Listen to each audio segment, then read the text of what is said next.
কুমিরমারার মদিনানগরে অবস্থিত আসহাবুস সুফা যে মাদ্রাসা, সেই মাদ্রাসা প্রাঙ্গণেই আজকে প্রায় 30 জন হাফেজ তাদেরকে পাগড়ি প্রদান করা হলো পীরজাদা তহা সিদ্দিকীর হাত দিয়ে।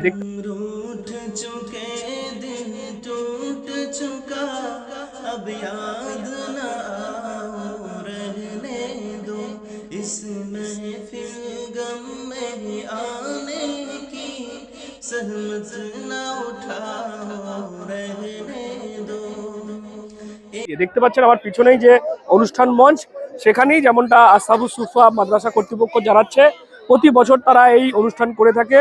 যারা এই হুগলি জেলা বা চণ্ডীতলা, নবাবপুর, ভগবতীপুর সংলগ্ন এলাকা, ডানকুনি সহ বিভিন্ন এলাকার যারা হাফেজ হয় তাদেরকে কিন্তু উৎসাহিত করার জন্য তারা এই প্রতি বছর একটি পাগড়ি প্রদান অনুষ্ঠান করে থাকেন এবং সেই অনুষ্ঠানেই আজকে তহা সিদ্দিকী সাহেব হাজির হয়েছিলেন এবং তিনি যেমনটা বললেন, একদিকে এই পাগড়ি প্রদান অনুষ্ঠানে হাফেজের যে মহত্ব গুরুত্ব সেটা তিনি যেমন বোঝালেন, তার পাশাপাশি তিনি এই মঞ্চ থেকেই কখনো এসআইআর, কখনো আগামী নির্বাচন 26-এর সেই প্রসঙ্গেও নানান কথা বলতে শোনা গিয়েছে তহা সিদ্দিকীর মুখে।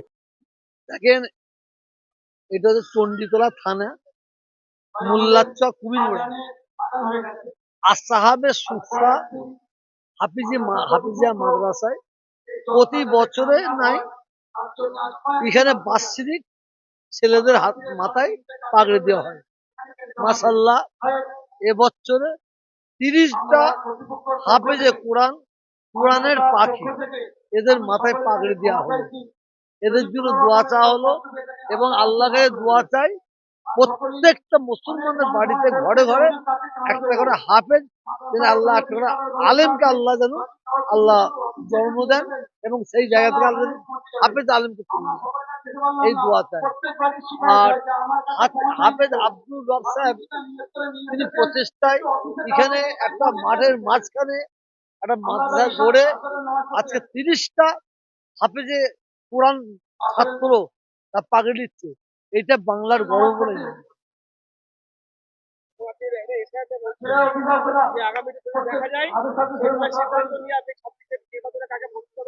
ইনশাআল্লাহ।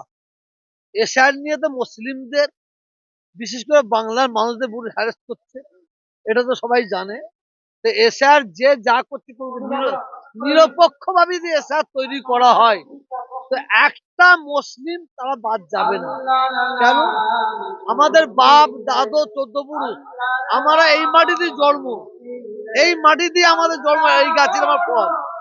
আর যদি নিরপেক্ষভাবে এশার করা হয়, 1 কোটি যদি বাদ দেয়, দেখা যাবে মানে 98 লক্ষ আমার অমুসলিম ভাইয়েরা বাদ যাবে, যারা ওপার বাংলা থেকে কাটা তাঁত ছিঁড়ে এসেছে। আর এপার বাংলা যারা বাঙালি হিন্দু, যারা বাঙালি মুসলিম আমরা আছি, আমরা একটাও বাদ যাবে না। এটা এসআইয়ের নাম করে, এটা আমাদের একটা বিজেপির ভয় দেখানো হচ্ছে বলে মনে করি। আমরা আজ এটা আমাদের 17তম অনুষ্ঠান, 2009 একেবারে এটা হাওয়ায় একটা স্বপ্নর পিছনে আমরা ছুটেছিলাম। তো 2009 থেকে জমি সংগ্রহ করা চালু হয়েছে। আস্তে আস্তে এরকম হতে হতে এলাকার মানুষ সে কাজে একটা বার্তা পৌঁছেছি যে হাফেজ আলেম মানে আগে শুধু মসজিদ মাদ্রাসা চাকরি করবে, এই ধরনের একটা ব্যাখ্যা ছিল এলাকায়। হাফেজ মানে ফকির হবে, ফকির আন্দাজ হবে, চাঁদা তুলবে, খাবে। এলাকার মানুষকে আওয়াজ দিয়েছিলাম যে আমরা একটা মডেল মাদ্রাসা করতে চাই, যেখানে হাফেজ হবে, হাফেজ হয়ে আইপিএস অফিসার হবে, হাফেজ হবে সে ডাক্তার সার্জনগিরি করবে, হাফেজ হবে সে থানার বড়বাবু হতে পারে, হাফেজ হবে সে পার্লামেন্টে সংসদ হয়ে সে ওই লাইন ধরতে পারে। তো এই একটা আওয়াজ দিতে তো মানুষের সাথে সংঘর্ষ হলো, তারা আকিদার সাথে যে হাফেজ আলেম এরা মৌলবী, এরা আবার এই ধরনের কেন পার্টিবাজি ফাটিংটা। আমাদের প্রফেট মোহাম্মদ সাল্লাল্লাহু আলাইহি ওয়াসাল্লাম তিনি যে সমগ্র দিকটাকে নিয়ে আমাদেরকে আগে বাড়াবার জন্য নির্দেশ দিয়েছেন, এটা কোনো এক ধরনের মুসলিম বিদ্বেষী ভাবে এটাকে সাইড করে দেওয়া হয়েছে। এটা আপনাকে বার্তা দিতে চাইছি, মুসলমানরা বা আমাদের কোরআনে সমস্ত রকমের জ্ঞান রাখা আছে, সেই সমস্ত কোরআনের পুরো ব্যাখ্যাটাকে সারা বিশ্ববাসীর কাছে পৌঁছে দিতে চাই। যদি আমরা এটা একদিকে নিয়ে চলে যাই যে হাফেজ হবে, আলেম হবে, শুধুমাত্র মসজিদে নামাজ পড়াবে, এটা তাহলে কিন্তু পৃথিবীর মানুষেরা অনেক আল্লাহর অনেক নিয়ামত থেকে বঞ্চিত থাকবে। আমরা চাইছি আল্লাহ পাক আমাদেরকে যে নিয়ামত দিয়েছেন সমস্ত নিয়ামত সমস্ত আল্লাহর বান্দাবান্দিরা যেন পায়। পাগড়ি পরালেন আর আমরা আজকে মদিনানগর মাদ্রাসা আসাবুস সুফার আজকে 30 জন ছাত্রকে মুকাম্মল হাফিজদেরকে পাগড়ি পরিয়ে দস্তরে ফজিলত দিয়ে তাদের অভিভাবকের কাছে আমরা তুলে দিলাম আজকে। আচ্ছা, এটা আমাদের 111 কি 12 নম্বর সিরিয়াল হলো, যারা মুকাম্মল এই হয়ে তারা আলিম করছে, কৃষি নিয়ে আলিম বিভাগে চলে।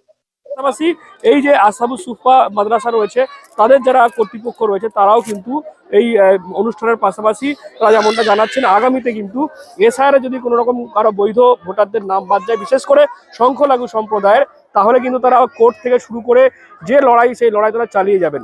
এবং তহসিলদার সাহেব তিনিও সেটা বললেন যে একদিকে এই যে অনুষ্ঠান আসহাবুস সুফা মাদ্রাসা প্রাঙ্গণে হচ্ছে সেটা যথেষ্ট সাধুবাদযোগ্য, এবং এছাড়াও যদি আগামীতে যেভাবে এসআর প্রক্রিয়া হলো সেক্ষেত্রে যদি কোনোভাবে কোনো বৈধ ভোটারের নাম বাদ যায়, আগামীতে তারা 26 নির্বাচনে কোথায় কাকে ভোট দিতে হবে সেটাও ঠিক করবেন। সেটাও কিন্তু আজকে এই আসহাবুস সুফা মাদ্রাসা প্রাঙ্গণের অনুষ্ঠান থেকেই কার্যত ইঙ্গিত দিলেন ফুরফুরা শরীফের পীরজাদা তোহা সিদ্দিকী।